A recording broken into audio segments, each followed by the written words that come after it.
Bueno, la economía de la esperanza en el fin del mundo.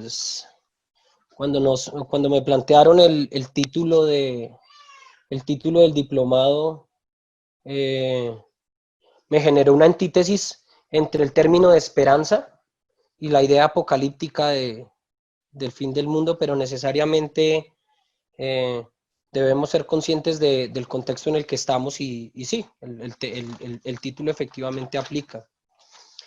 Encontré esta frase también, encontré esta frase y no sé si algún compañero me colabore con la lectura, por favor. Donde surgen las reformas en tiempos, espérame, donde surgen las donde surgen las reformas en tiempos de la gran corrupción de la iglesia en Alemania, la iglesia es donde menos corrompida estaba. Por eso surgió aquí la reforma, como señal de que ya los principios de la corrupción se percibían como intolerables. Comparativamente, ningún pueblo era entonces más cristiano que los alemanes en tiempos de Lutero. Su cultura cristiana estaba preparada en efecto para irrumpir en una céntuple floración esplendorosa. Solo le faltaba aún una noche, pero esta trajo la tormenta que puso fin a todo. Friedrich Nietzsche, perdón. ¿Por qué importante? Porque desde el autor. Nietzsche es un aférrimo teórico del hombre en su potencialidad y habla del hombre incluso como Dios. En cierta manera, pues, hijos de dioses nosotros, nuestro Padre Creador nos habrá dado una chispa divina, pero Friedrich Nietzsche es un filósofo, sociólogo que demostró las habilidades y las potencialidades que tiene el hombre. Y en este momento habla de una reforma, de la misma reforma del nicho de creación de nuestra iglesia luterana en cuanto a, a percibir esa corrupción que manejaba la iglesia católica para ese entonces como intolerable. Es decir, hay un punto de acción y es la acción particular. Entonces, me pareció pertinente y me parece pertinente la cita, porque efectivamente si está la teoría dada, la manera de accionar esta teoría parte de estas voluntades y sobre todo de este tipo de discursos pedagógicos, dialécticos, donde nosotros podemos saber, ¿sí? Saber y comprender un poco mejor la realidad que tenemos en este momento. Bueno, la utopía. Eh, yo había abordado un tema, un texto que tengo de mi autoría, lo realizamos junto con un compañero de la maestría el, y se llama Utopía de la Realidad Verde.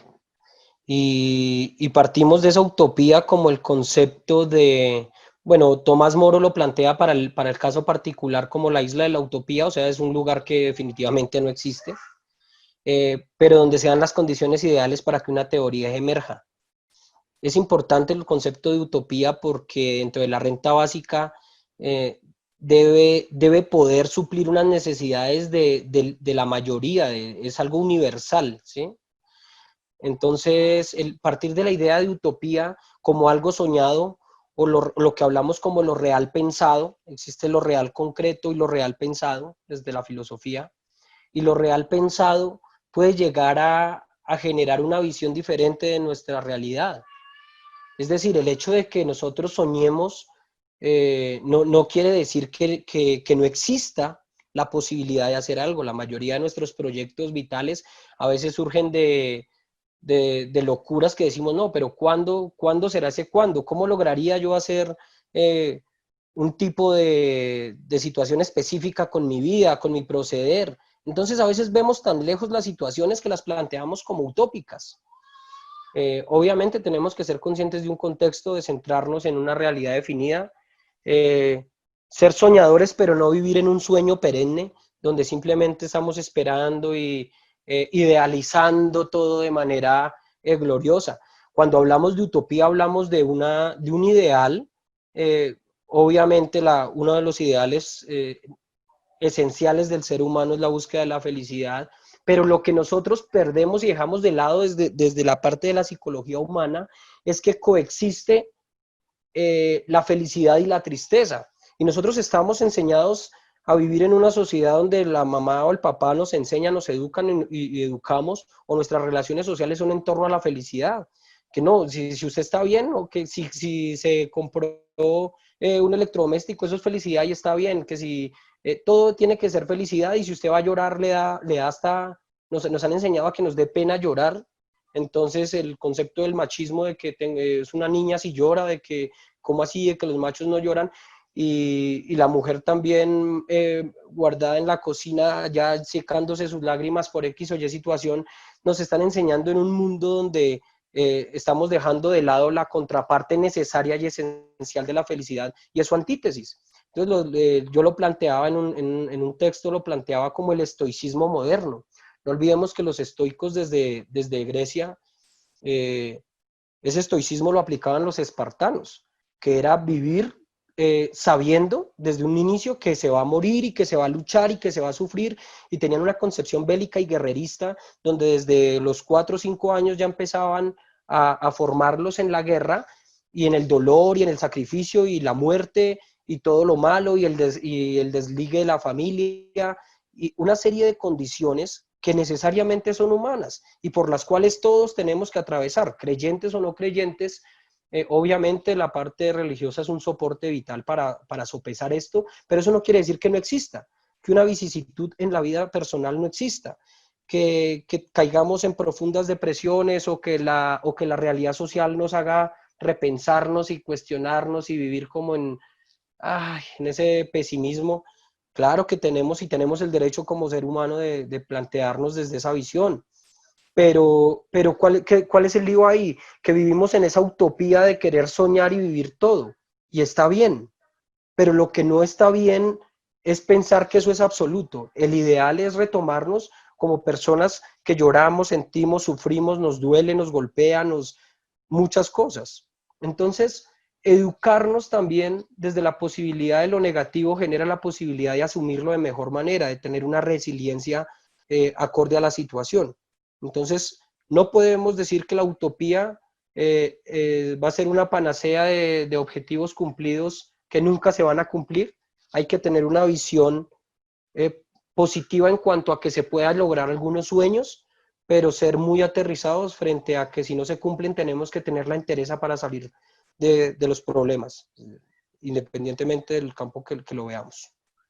Bueno, evidentemente planteamos unas citas bíblicas. Yo me tomé la molestia también de buscar, aparte de Deuteronomio 15, capítulo 15, versículos 4 y 5, como lo hice, habla sobre la abundancia. También abordé Salmo 37, del 3 al 4, sobre la prosperidad, y allí nos habla Deuteronomio, que para que así no haya en medio de ti mendigo, porque Jehová te bendecirá con abundancia en la tierra de Jehová tu Dios, te da por heredad para que tomes posesión. Si escuchas fielmente la voz de Jehová tu Dios para guardar y cumplir todos estos mandamientos que yo te ordeno hoy. Es decir, ahí hay un condicionamiento, en el buen sentido de la palabra, un condicionamiento que plantea Jehová diciendo: claro, tienen por abundancia y por heredad, esta es su tierra. Y aquí también es donde empezamos a analizar otra esfera crucial dentro del proceso de globalización y el proceso de neoliberalismo y el proceso de apertura económica grandísimo, que es la esfera ambiental. Es decir, todo esto que ahorita estamos llamando como conciencia verde, ahorita no, más o menos como desde el 2002, ese término ya fue asentado desde la academia, y es esa conciencia verde, es cómo nosotros estamos transgrediendo nuestro entorno natural, ¿sí? La raza humana relativamente es nueva. El hecho que vayamos a decir no es concebible decir que estamos acabando con el planeta, ¿sí? Se está agotando una serie de recursos, pero el planeta Tierra ha existido, no estoy la fecha exacta, 5.000 millones de años, 35.000, el lapso es grande de la diferencia ahí. Pero lo que sí sabemos es que la raza humana, el ser humano sí es nuevo en este planeta, y que no se va a acabar el planeta Tierra, se va a extinguir la raza humana en dado caso, si continuamos con esta sobreexplotación. Ya en este momento estamos en déficit con el mundo. No sé si hace poco hayan visto la noticia donde ya Es decir, ya estamos agotando los recursos naturales que tiene la Tierra. Es decir, ya no se puede regenerar en la misma manera o proporcional al consumo que se hace de todo este tipo de consumismo compulsivo que crea el modelo capitalista, porque necesariamente la relación entre el modelo capitalista y el detrimento natural y ambiental es proporcional, es directo. Es decir, salen las zapatillas y a los 8 días vuelven y salen las otras zapatillas, las últimas zapatillas. Entonces todos los medios de comunicación atentan contra el, atentan, no, sino permean el pensamiento humano en el sentido de que ese consumismo tienen que hacerlo. Entonces ya ni siquiera se hace por necesidad, sino por gusto. Esos bienes suntuarios son los que están de más y están acabando definitivamente con nuestro planeta. Entonces, estas dos citas bíblicas nos plantean cómo, en Salmos 37, del 3 al 4, confía en el Señor y haz el bien, entonces vivirás seguro en la tierra y prosperarás. Ojo ahí con la parte ética, lo que hablábamos de la parte ética y lo que planteaba Rafael sobre la educación en este sentido, y vemos que desde la misma palabra de Dios plantea de que hay que confiar en Él y hacer el bien. Y así, pues entonces prosperarás en la tierra y se concederán los deseos de tu corazón. Porque hay que tener en cuenta que el concepto de felicidad es relativo y es un concepto cultural que se ha convertido en eso, en que entre más se tenga, más feliz se es. Y el ser humano es un ser inconcluso. Por esencia es un ser inconcluso.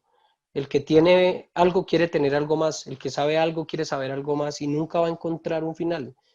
Terminamos nuestros años de vida y todavía muchas veces se siente uno inconcluso, insatisfecho, inconforme, independientemente de lo que tenga.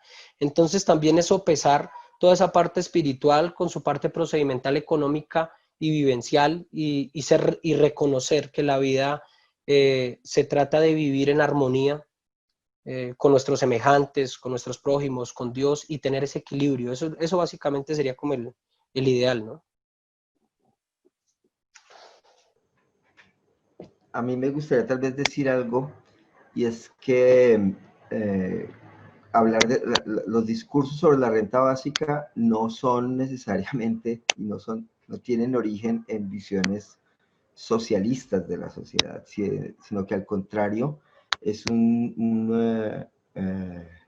digamos así, una idea que ha surgido con frecuencia y se han hecho experimentos en varios lugares. En el video mencionaban algunos, pero han habido muchos experimentos surgiendo justamente de ideas de capitalistas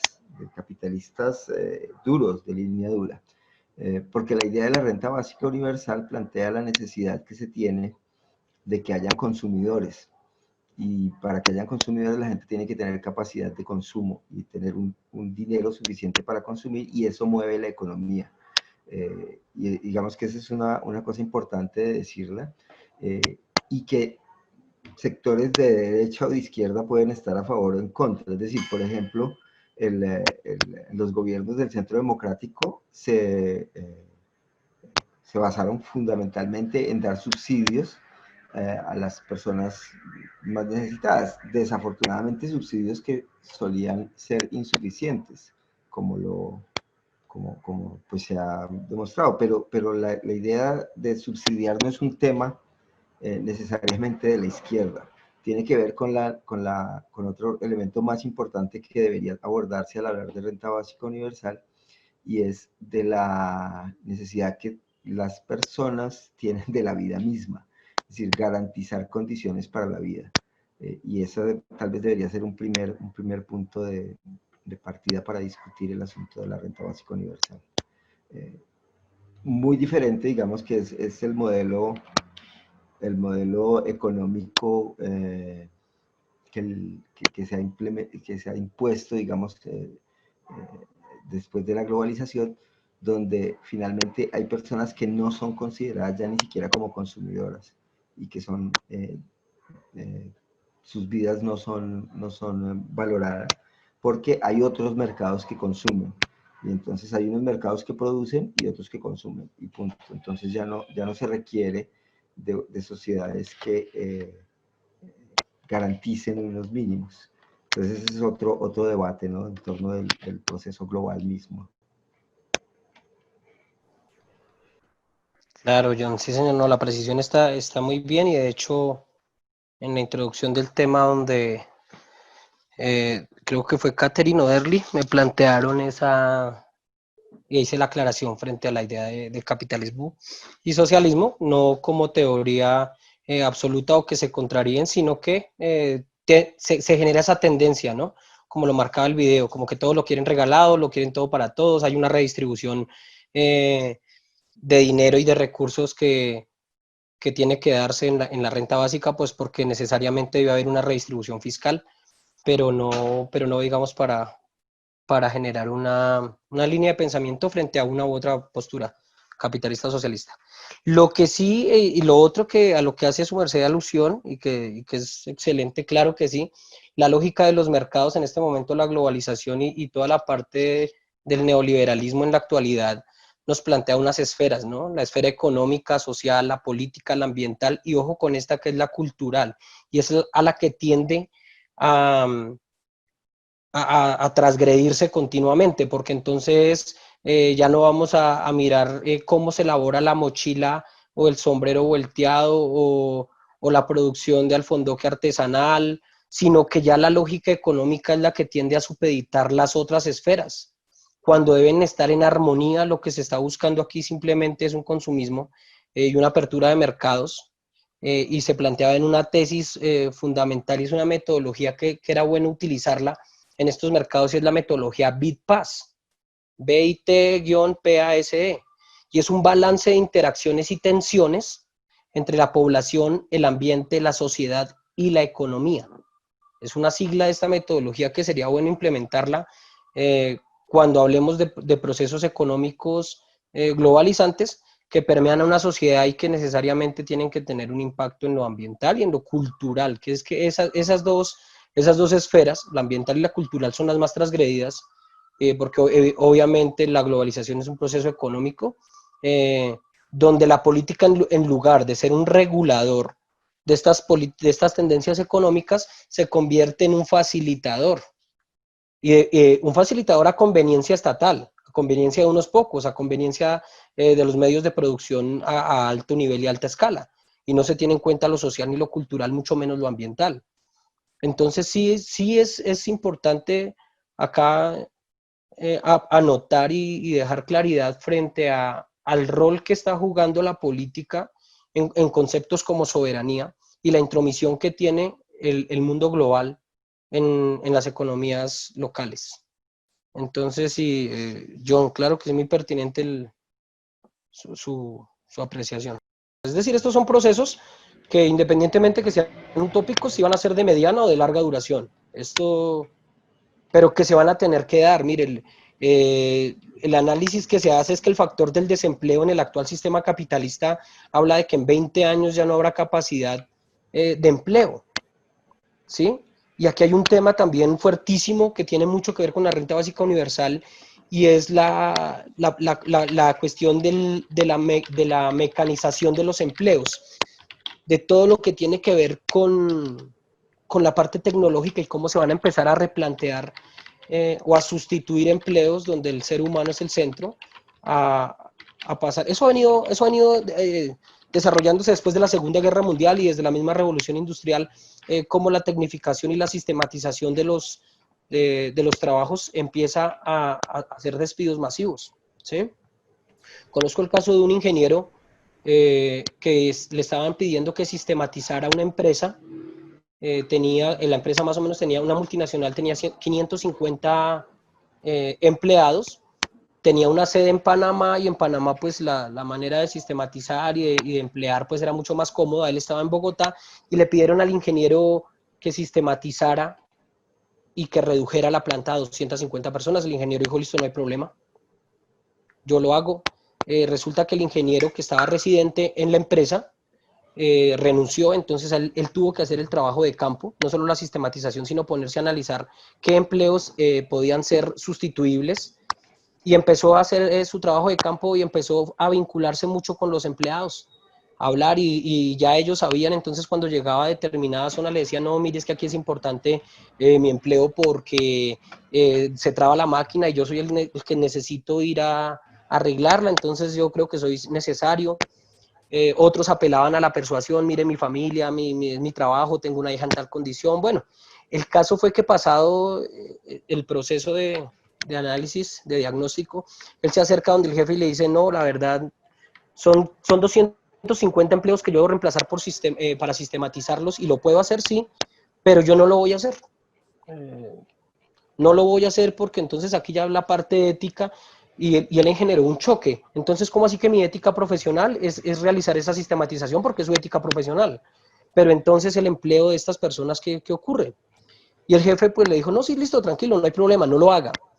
Pero resulta que si usted no lo hace, lo que me ocurre a mí es que yo debo cerrar la empresa y entonces estaríamos perdiendo 500 empleos.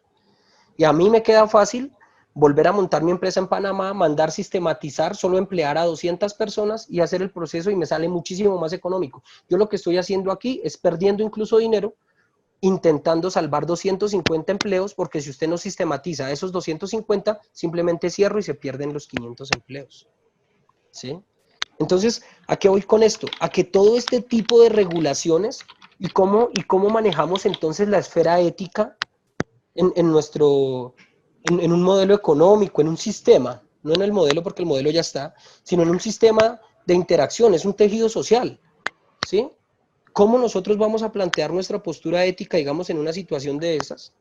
Y cómo la misma tecnología que va a un desarrollo mucho más amplio, no olvidemos que el concepto de modernización no necesariamente equivale a un concepto de modernidad, ¿sí? Aquí yo diría que cuando hablamos de renta básica, no solo impacta el escenario de venga, les vamos a dar un dinero, que ese dinero debería ser un salario mínimo, no vamos a distribuir ese dinero únicamente. Cuando hablamos de renta básica, hablamos que en los países desarrollados o de primer mundo, todo el escenario laboral está cambiando y se está reconfigurando. En este momento, por ejemplo, cuando el desarrollo de las inteligencias artificiales, por ejemplo, ya se está dando en Colombia, y uno dice, pero ¿cómo así que en Colombia inteligencia artificial y qué tiene que ver con la renta básica y qué tiene que ver con la parte laboral?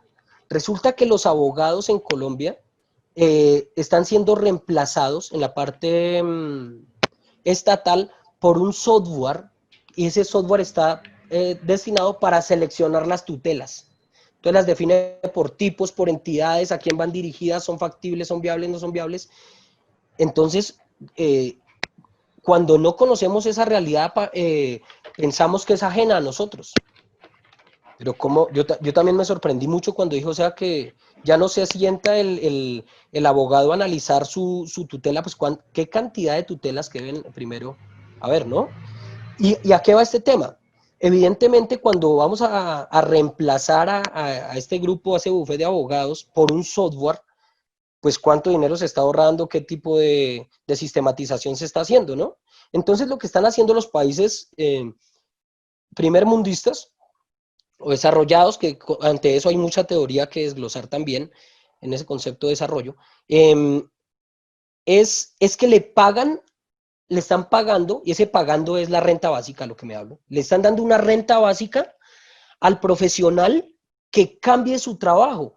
Es decir, de aquí a unos años ya el contador ya no va a ser necesario, pero entonces él tiene otras habilidades en estadística y que solo puede hacer una persona, un ser humano, y va a ser empleado para eso, pero entonces le están pagando para que se capacite y vuelva en Europa y en Estados Unidos se llama modification, ¿sí? Entonces va a cambiar su modification, entonces usted toma su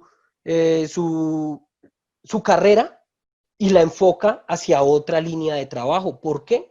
Porque ya va a estar empezando a ser reemplazado y eso ya se está dando, ¿sí?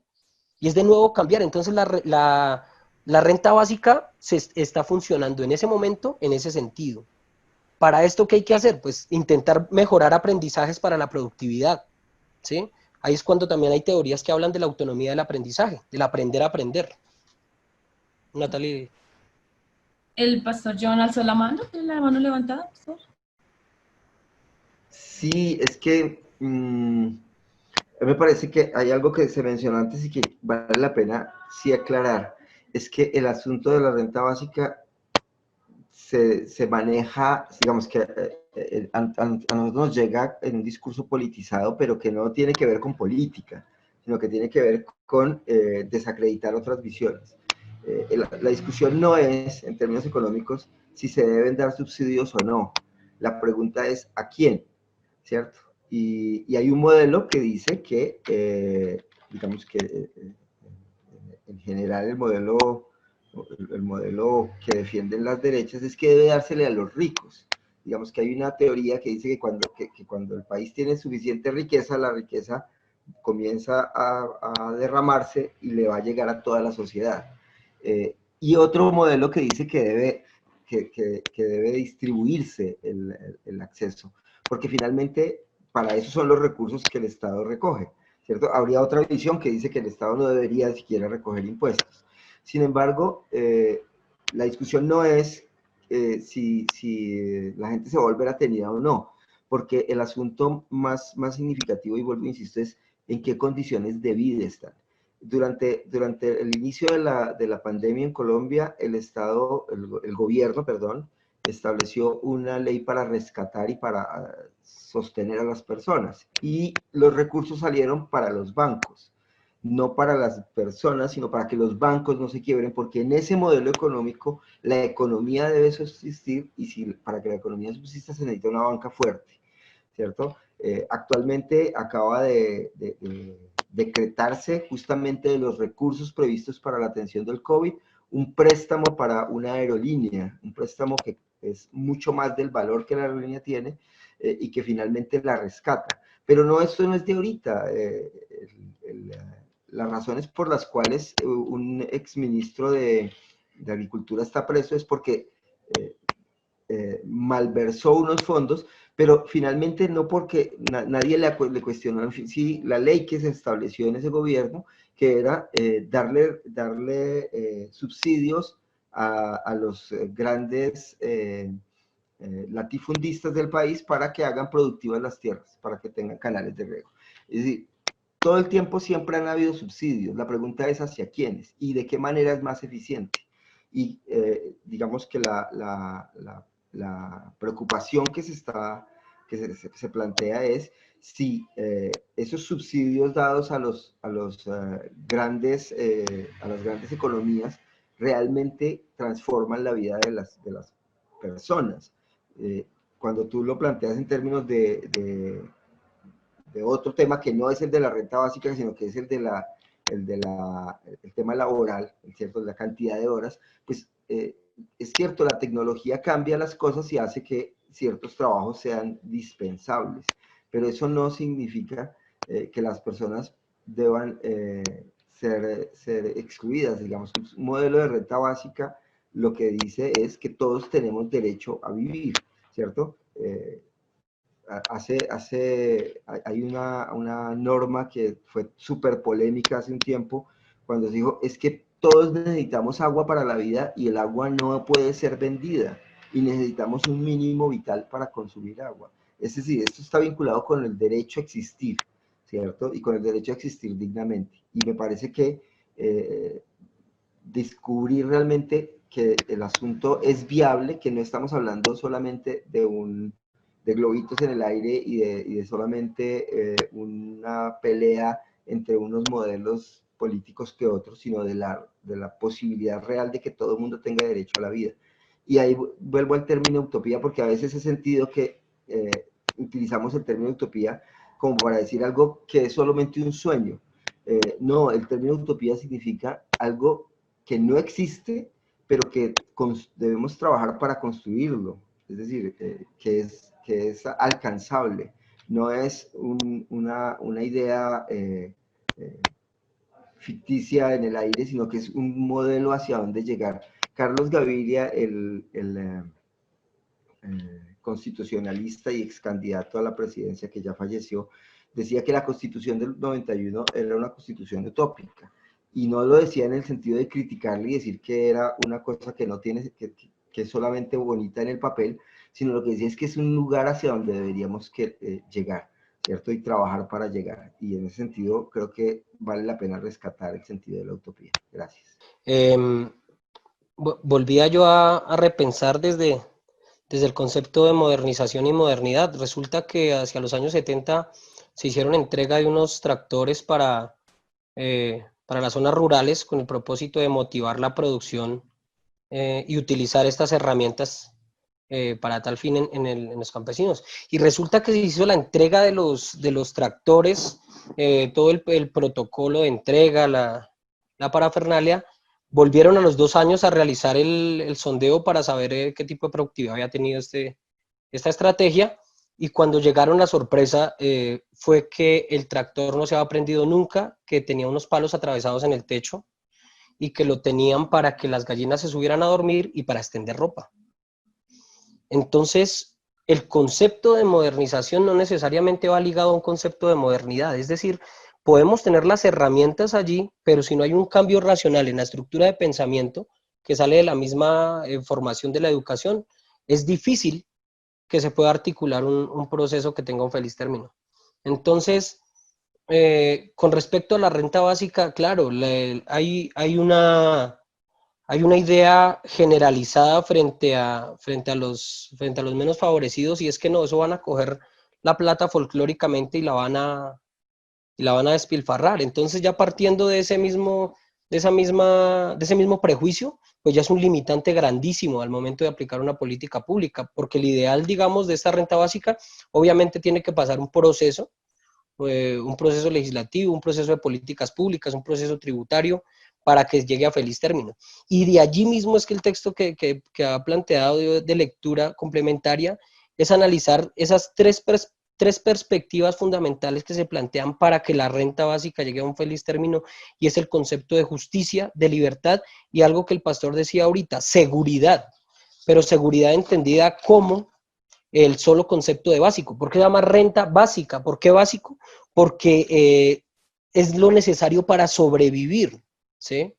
De tal manera que haya una seguridad económica básica, que se tenga ese alivio para usted tener la posibilidad de tener una vida digna, llevadera, que usted cumpla sus necesidades básicas insatisfechas, que pueda tener lo suficiente para comer, que tenga un lugar donde vivir, pero que además de eso usted, ese ingreso le permita tener esa tranquilidad para desarrollar un trabajo que le guste. Es decir, el hecho de recibir la renta básica universal no necesariamente condiciona que usted ya se desliga de la vida laboral, y es la relación de la que yo hablaba que tiene con el empleo.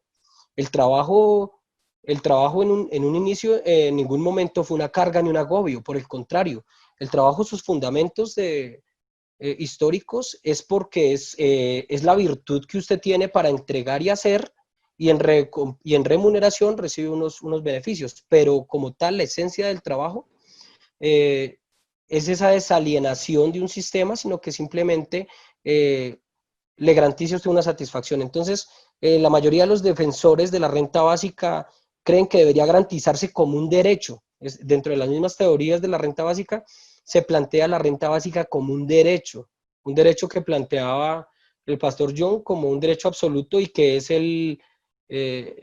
es absoluto porque es que sin la vida los demás derechos no tendrían cabida, el básico y el fundamental.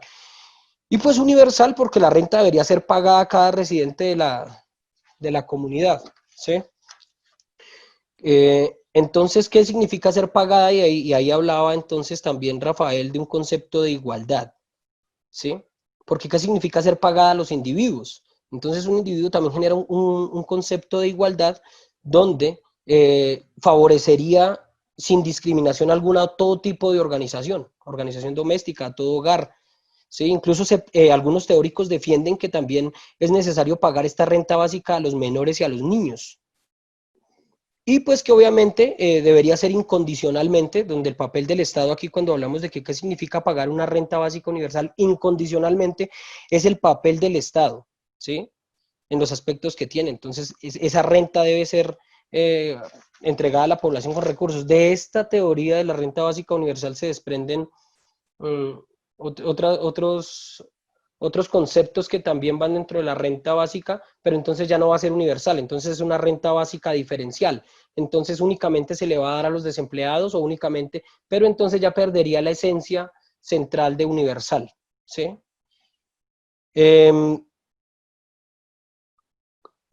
Bueno, también hay que mirar cómo sería la regulación, la periodicidad mensual, cada cuánto se pagaría y los valores pues que tendría cada uno. Estos son pues características ya muy puntuales de pronto para analizar, ¿sí? Perdón, yo interrumpo, que estoy levantando la manito hace rato y no me han visto. Una Discúlpame, pregunta, sí. qué pena, antes yo de atrevida aquí interrumpiendo su discurso. Hay una postura que es los que estamos en el medio, o sea, no clasificamos para ser pobres, pero tampoco alcanzamos a ser ricos. Normalmente en ese punto medio no recibimos subsidios, no se nos cuenta, no se nos considera, te lo digo yo porque lo estoy viviendo, o sea, busco un subsidio, no porque es que usted gana tanto dinero y no clasifica para un subsidio de vivienda por tantas cosas. Voy por este lado, no, pero es que usted no clasifica por esto. Entonces queda uno en la mitad. Si se considera esto de la renta básica universal, ahí en ese punto también podríamos nosotros, porque ahí en ese punto medio, créeme, nadie se acuerda de, digamos, de la postura en la que estoy yo. Eso es una cosa de las que quería decir. Otra, en esta sociedad latinoamericana, o sea, de estos países de acá de Latinoamérica, con la idiosincrasia que se tiene, con el pensamiento que se tiene, una renta básica universal podría ser útil, tendría un sentido si las personas siempre han estado como a expensas del que le den, de recibir a manos llenas, pero no producir. Daban el ejemplo, por ejemplo, qué boba lo que acabo de decir, daban el ejemplo del tractor este que pidieron y lo usaban era para colgar ropa. Y sucede muchas veces. La señora, por ejemplo, que me colaboraba a mí con el aseo, cuando estaban dando estos subsidios del gobierno, ella quedó embarazada. Dijo, doña Mónica, yo renuncio porque en mi pueblo a mí me pagan por mi hijo, entonces yo me voy. Entonces queda uno como que, bueno, a ver, entonces no estoy de acuerdo con el sistema capitalista para nada, pero también creo que falta un poquito como de concientización cuando la gente recibe algo, de saber emplear esos recursos. Entonces, si se les da algo que lo van a poder emplear en lo que quieran, si esto fuera parejo para todo el mundo, es decir, desde los más ricos hasta los más pobres, maravilloso. Pero si solo va a oscilar entre estos dos estratos sociales y los de la mitad quedamos por fuera, yo digo, hombre, no tiene sentido, porque habrá gente que no lo emplee de buena manera y otros que se van a seguir beneficiando como siempre. En cuanto a la política, puede ser que el gobierno, si se llegase a emplear esto, ¿qué hace? Es un motivo más de robo, de sacar plata, de beneficiarse, de excusar cosas. Entonces, hoy he estado escuchando y he estado calladita, me caracterizo por hablar hasta como por los codos, pero hoy he escuchado porque todo esto ha sido como así, como un abrebocas de muchas cosas que tenía ahí en mi mente. Entonces entro como en contraposición, a ver, pero esto sí, pero a ver, pero entonces, ¿qué pasa si sucede esto? Bueno, no sé, eso era lo que quería decir. Claro que sí, Mónica, y precisamente son dudas que pues atañen al mismo tema. Es decir, aquí no está nada escrito, hay unos ejemplos y unos modelos que podemos tener como precedente, pero volvemos al mismo discurso y a la misma temática puntual como limitante para esto, y es el concepto que tú planteas de corrupción, ¿no? De corrupción frente al escenario político, de cómo se iría a manejar este tipo eh, de modelo de estructura de renta básica universal. Cuando planteamos el umbral que queda entre los más adinerados y los menos, quedan muchas personas, quedamos como en el medio sin saber definitivamente a qué pertenecemos, ¿no? Y esto de plantear la clase media, por eso mismo la renta básica en teoría maneja algunos otros matices, pero en esencia lo que busca es esa palabra que es universal, es decir, que sea para todos. Entonces, si se plantea una renta básica universal en el sentido estricto de la palabra, pues tendría que ser para todos indistintamente de su capacidad económica. Y claro, queda también de por medio esa lógica de la conveniencia.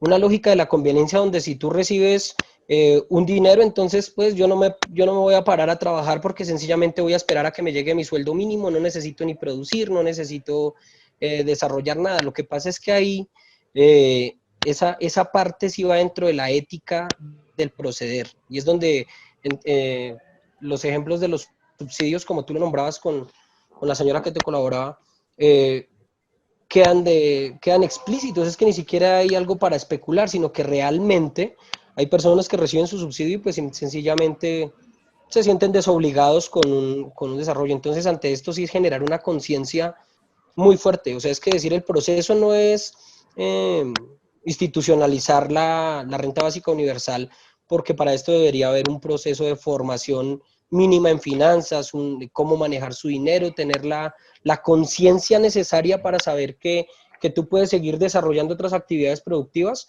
pero no necesariamente únicamente vivir de esa renta básica.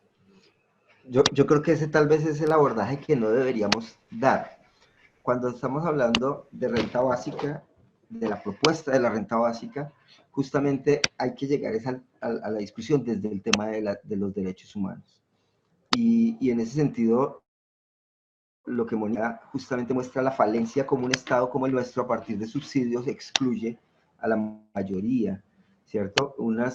Las sociedades europeas, por ejemplo, han demostrado que lo que garantiza que una sociedad se estabilice es una gran y una amplia clase media, ¿cierto? En todas las sociedades hay ricos y en todas las sociedades hay pobres, pero en la medida en que una sociedad tenga una gran base de clase media, la sociedad se mantiene estable, ¿cierto? El problema nuestro es que nosotros tenemos unos ricos muy ricos y una gran base de pobreza. Y lo que nosotros llamamos clase media, desafortunadamente en nuestro contexto, está desdibujado, porque nosotros tenemos una pobreza oculta enorme, ¿cierto? Aquí se considera pobre empleado a alguien que pone un puesto de venta de dulces en la calle, ¿cierto? Y está ocupado. Digamos que las maneras como se mide la pobreza entre nosotros es muy perversa. Y eso es lo que Mónica, tú con toda razón dices. Es decir, ese modelo de subsidios excluye, pero además ese modelo de subsidios se presta para corrupción, porque como no es universal y como es solo para unos, ¿cierto? Entonces los políticos aprovechan para decir que eso que están dando es gracias a la gestión de X o Y, ¿cierto? Y entonces la gente no entiende y la discusión debe llevarse al tema de los derechos de las personas. No es un favor que nos hacen al darnos un recurso, es que es un derecho de todos. Y cuando yo tengo la capacidad adquisitiva y me la gasto en lo que yo quiera, es decir, este mes me gasté la plata comprando una cosa que yo necesitaba, igual estoy aportándole a la economía y le estoy devolviendo a la sociedad, porque la plata se está moviendo.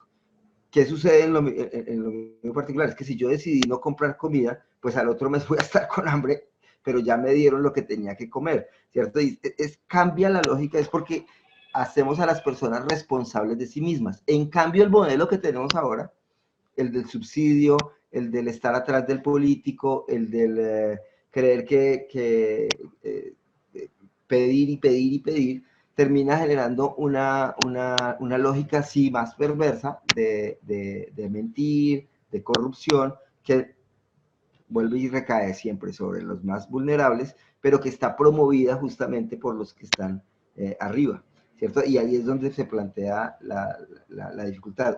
Una propuesta de renta básica universal que, insistimos, claro, eso no es que mañana va a aparecer, pero que la sociedad empezara a entender que el derecho a tener un plato de comida en la mesa es un derecho de todos, y que para poder vivir yo necesito un techo, y que tener casa no debería ser en Colombia, como lo es en Colombia, el sueño de todos y la posibilidad de muy pocos, sino que es un derecho, un lugar donde vivir, un alimento y vestido.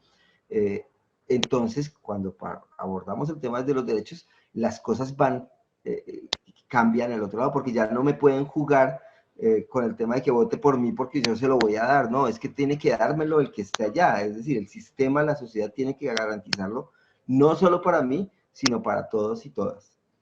Y entonces, es eso efectivamente lo que tú dices, Mónica. Igual hay varias propuestas de cómo se implementa de eso. Y sería muy interesante si a ustedes les queda la curiosidad, acérquense a buscar qué propuestas sobre el tema de la renta básica se presentaron en el Congreso. Y se sorprenderán, también el gobierno tenía una propuesta, el Estado colombiano también tenía una propuesta que está basada en los subsidios que ya presentan, ¿no? Ampliar la base de familias en acción y estas cosas. Pero algunos pensamos que eso no es suficiente, porque eso solo promueve la posibilidad de mayor corrupción, ¿cierto? Porque esos recursos, como llegan a unos pocos, esos pocos necesitan el favor de alguien para que les llegue, por ejemplo, como lo decía Natalia. Sí, es bien esa visión de poder hacer lo que nos gusta, y qué mejor hacerlo sin tener una coacción por la parte económica, es decir, que teniendo el derecho a vivir dignamente, a tener cubiertas todas las necesidades básicas, poder sí concentrarnos en elaborar un buen estudio, en tener una visión más constructiva y crítica de la sociedad, sin tener que esa presión constante que debo pagar servicios, que debo pagar una matrícula, que debo pagar un arriendo, sino que se convierta esa herramienta en un escenario para un vivir mejor, para un vivir tranquilo, vivir en paz, y sobre todo poder producir para la comunidad y la sociedad. Y obviamente tratar de suprimir toda la desigualdad social que se plantea, poder conquistar un derecho que lo tenemos y que pues se nos ha digamos, suprimido sin saberlo en esencia con respecto a la renta básica universal. Y por último, plantearía yo como esa resignificación luterana para analizar desde la ética y la economía, cómo la autonomía de nosotros como seres humanos también puede generar algún cambio.